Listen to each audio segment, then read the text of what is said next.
Isilang ka sa mundong ito, laking tuwa ng magulang mo, at ang kamay nila ang iyong ilaw.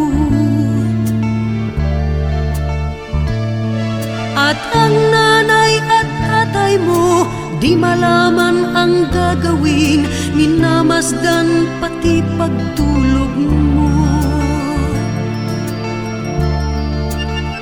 At sa gabi, napupuyat ang iyong nanay sa pagtimpla ng gatas mo.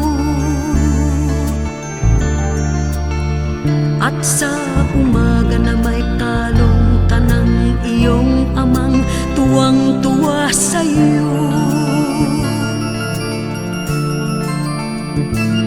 Ngayon nga'y malaki ka na, nais mo'y maging malaya, di man sila payag, walang magagawa.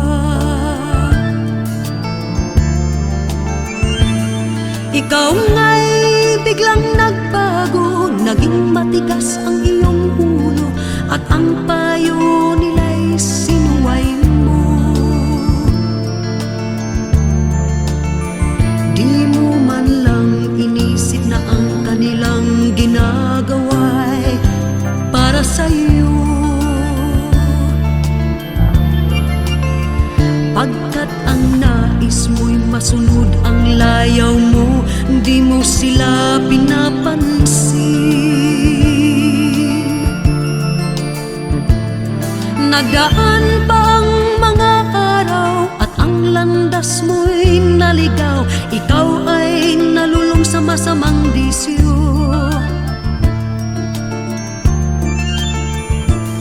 At ang una mong nilapitan, ang iyong inang lumuluha, at ang tanong, anak, ba't ka nagkaganyan? At ang iyong mga mata'y biglang lumuha nang di mo napapansin. Pagsisisi at sa isip mo'y nalaman mo ika'y nagkamali. Pagsisisi at sa isip mo'y nalaman mong ika'y nagkamali. Pagsisisi at sa isip mo'y nalaman